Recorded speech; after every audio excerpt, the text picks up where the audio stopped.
So I'm Gareth, I'm Director of Technology at Prostate Cancer UK. I've been working with the charity in some form or another for nearly 12 years now. So I started 2009 as a communications executive back in Prostate UK, as it was then. There was 9 of us, a small charity, and through a series of mergers going into Prostate Action, where I became head of communications, and then we merged into Prostate Cancer UK in 2012, where I became head of digital.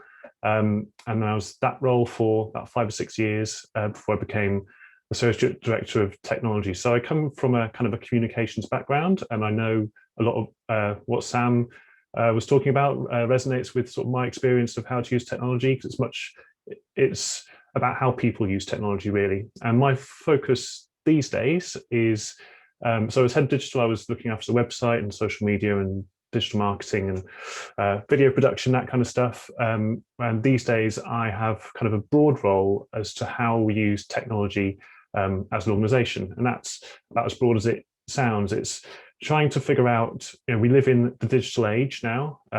What are the things that we can use technology for to help us achieve what we need to achieve?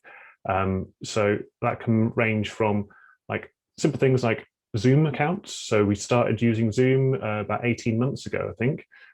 So that was something that I brought in because I realized we needed some decent video conferencing technology, through to working with our colleagues in the research team to think about how I might use artificial intelligence for improving prostate cancer diagnosis. So there's quite a broad spectrum of what I get involved in. And I've got quite a few thoughts about how we can use technology, but I try and keep it as simple as possible. So what I'm going to try and do is avoid using any jargon. I appreciate the world I operate in has a lot of it, a lot of terminology. So I'm going to try and drop that where I can, but please do call me out when I accidentally slip into it. So generally, I think about how the world we live in is constantly changing, and how we use technology in different ways to do what we need to do. And that's really closely linked with society, really. So it's not just a case of, I'm not a technocrat. I don't think just about using technology for its own sake. It's more about how are we using it, how can we get the best out of it in the society we live in. And obviously the biggest shift in society over the last year has been COVID-19. So I've been thinking about how that has affected our approach to what we can do with technology. So talk about what's changed. Well, there's been a lot of talk about how COVID-19 has actually accelerated the adoption of digital technologies, and you don't have to go very far for reports on this, whether it's in a newspaper that you read, or whether it's a management consultancy like Deloitte or KPMG or someone like that, or various other communications companies that want to tell you about how COVID-19 has been the biggest disruptor to digital technologies for a generation or something like that. And it stands to reason, because everyone's been forced inside, and so a lot of the only way of connecting with the outside world has been through digital technologies. Now, this means we're, in our own cases, we're seeing, we're using Zoom. A year ago, we wouldn't have thought of doing this, having this meeting on Zoom. And in fact, 18 months ago, we wouldn't have been able to do this kind of meeting even within Prostate Cancer UK without Zoom. We didn't have Zoom. So yeah, it's accelerated further something that was happening anyway. Something that it's often seen as these things are going to happen. It's just the rate at which they're adopted. And a lot of things which we're seeing adopted, like Zoom, WhatsApp, more use of Facebook groups, more use of online shopping because shops have been forced to close, etc. It's all been accelerated by COVID-19. So that's part of it. And as part of that is that digital ways of connecting are becoming more normalized. So more people are being used to working from home or connecting with their loved ones over video conferencing, or using messaging apps like WhatsApp, or buying things online, and it just becomes a normal part of life. So it's less a digital life and a real world life. You now have the two blending together quite a lot more. And this will become more and more the case as more people get comfortable with using them, and it becomes a normal part of life. We are also starting to see reports about how the hopeful end of lockdown soon is actually causing some anxiety for some people, and returning to a public setting might be a bit troublesome for some people, and may not be the same as it was before. Now, people have different reactions to this, but it's something that we should bear in mind that digital technology can perhaps help us with, because if people are less confident about spending time in person with people, then perhaps digital technology can help with that. And we're also seeing that the need for support and connection has increased. So we've seen with our own nurses, for instance, we're seeing much more requests going to them for support. And I'm sure you're seeing in your areas that people are wanting to connect with people. They've been forced away from their loved ones and from the communities and the people that they know and love. So how can they get that connection and get that emotional support? So I want to say to start by, technology is good for some things, and there's a ... there because it's not good for everything. And there's definitely some challenges with it. I want to start with the opportunities. So the opportunities that technology can provide you and society in general actually is you can reach more people. So we can have this meeting right now with 100 of us here. We don't have to book a room for it. And we can reach people all across the country. I don't know where you are, but I presume you're not all in the same building, which means it's much easier for more people to get there. And it also reduces distances between people. So we could be having this meeting with hundreds of people all over the world. That could be possible. Digital technology allows that to happen, which also means it makes it easier for people to join a meeting. So we noticed this at work, where meetings that might have taken days to arrange before and really difficult with calendars because people had to travel. Now it's much easier to find times when people can do it because it's more a slot that everyone can do without the extra time between travel after. It's also allowing communities to organize themselves more. So Sam has showed us some of that, but think about, I'm thinking about my local community. We have a Facebook group. It's the Francis Road Facebook community group. And on that, we just use it for finding out where the best plumber is locally, or if anyone someone's getting rid of an old sofa, if anyone wants to take it to a new home, that kind of thing. And it's really can help to connect the communities in a way which wasn't possibly available before without stepping out your door. And ultimately, you can connect information more easily. So if you've got links to things, you can give people access to more information more easily than sending them a whole stack of books, for instance, or a whole stack of leaflets. So those kind of the opportunities that technology can bring us. There are some challenges potentially. So it can be a barrier for some. We know not everyone is comfortable using digital technologies. And that's sometimes because it can be slightly overcomplicated. You can really over-deliver some of this stuff, overthink it, and make it so that it increases that barrier, and also makes it more pricey or more troublesome to use. There are potential privacy issues. Notice someone mentioned GDPR in the chat earlier. There's things we have to be aware of, that if people are sharing their details, how we look after those. And it can be tiring. We know from our own experience, and we're seeing lots of reports about how this notion of Zoom fatigue, and actually the time spent on a Zoom call is more physically and emotionally draining than it can be in person sometimes. That's because there's different things about having to concentrate much more in a different way, but also even the notion of having your own face, looking at your own face whilst you're talking to other people, can add something to what we call the cognitive load.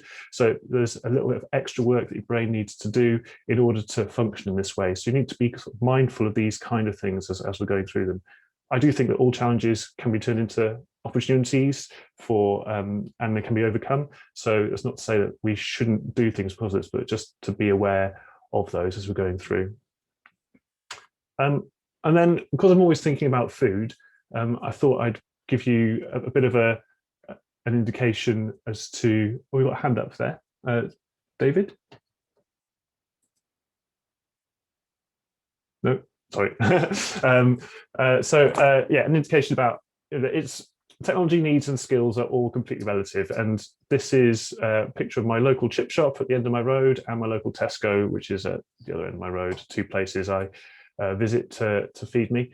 And the technology needs and skills of Tesco as an organization, multinational organization, multi-millions, probably billions of pounds revenue, they have huge technology needs. So they've got huge data centers. They have, think about their self-service checkouts, the amount of people they have to run their online digital space, all the rest of it. Huge technology and skills needs. That's Tesco. The chip shop, Chris's Chippy, until COVID-19, they didn't. It was cash only, and the only digital technology they had was that little open sign in the window. So it wasn't needed for them to have anything more than that, and that was fine. COVID-19 came along, and suddenly cash is less viable or less available. People don't carry it around as much, so they had to install a card machine with a contactless payment. I was speaking to Chris. Initially, he was a bit scared about this because he was like, well, I'd never used them before. How does it work? Are people going to use it? Am I going to lose money? Is it going to cost me money? What's going to happen when I install it? Am I going to have to clean it more often? Is it going to get really greasy? Blah, blah, blah. Lots of things like that. He didn't quite know how it's going to work. But since he's installed it, he's gone on a little journey, and he's, the people who helped him install it have given him advice on how to do that. I'm sure he's had some help from local shopkeepers on the road as well.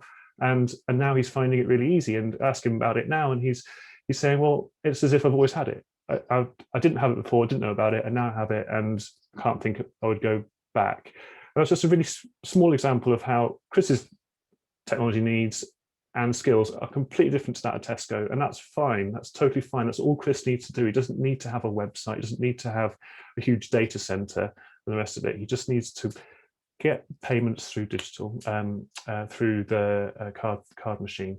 And that's true for all of us. We're all on different journeys with technology and our skills for using it. I'm constantly learning myself. We all are. Prostate Cancer UK, we're all learning. And in fact, this group of people on this call right now are actually further ahead than a lot of our colleagues at Prostate Cancer UK with the way that we're running meetings.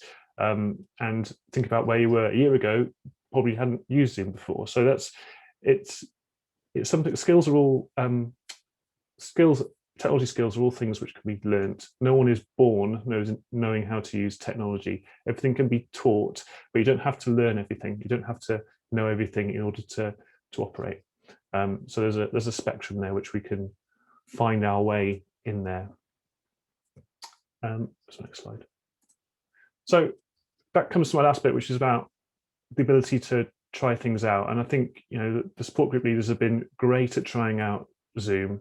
And really, this is the same advice I give to anyone about using any technology, because it's the same sort of principles that you would take to it. And really, the best way to learn is by trying. So there's a few steps you would take. First of all, start without the technology. What problem are you trying to solve? So when we're thinking about using Zoom with support groups, so the problem was people can't meet in person. Okay, so that's the problem. We're not thinking about a technology solution at that point. So you might have other problems you're trying to solve. You might want to engage in more people. You might want to think about different ways of blending people who are at home and people who do want to meet in person as well. So that's a different kind of problem that we want to try and solve. And there are different ways of doing that. But you also need to think about what your members are already using and what do they need, because ultimately it's people who use technology, and you need to make it work for them. So the easiest way to do that is to find out what they're already using. Are there systems, processes, bits of technology which they know about, which will make it easier for the adoption of it? And also, what do they need? Do they need extra help or support in learning how to use this stuff? Do they need user accounts? Do they need different bits of technology? What do they need to make that work? Once you understand a bit more about that, then you can look at what technology is available, and that's something that we can potentially help out with, particularly if there's lots of you have identified similar things. Then we can work with Sue and the rest of the team to advise on how to make that happen, or what is available out there, much as Sue has done with the Zoom accounts. And then start small and cheap. This is my advice to absolutely everyone. Start with a very small thing, and hopefully as low cost as possible, and then get things wrong. That is the best way to learn what works. So you start small, get comfortable with it, learn what works and what doesn't work, and then build on that a little bit.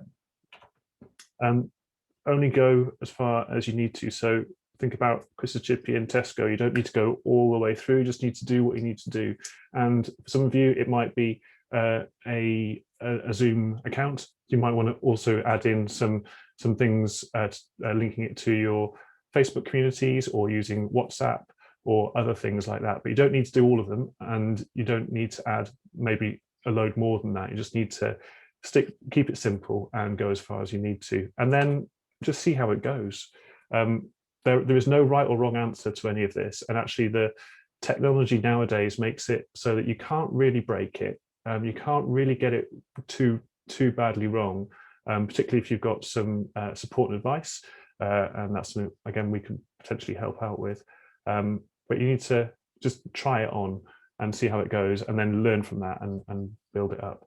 So that's kind of all I wanted to say on those points. Notice a couple of questions have popped up in the chat.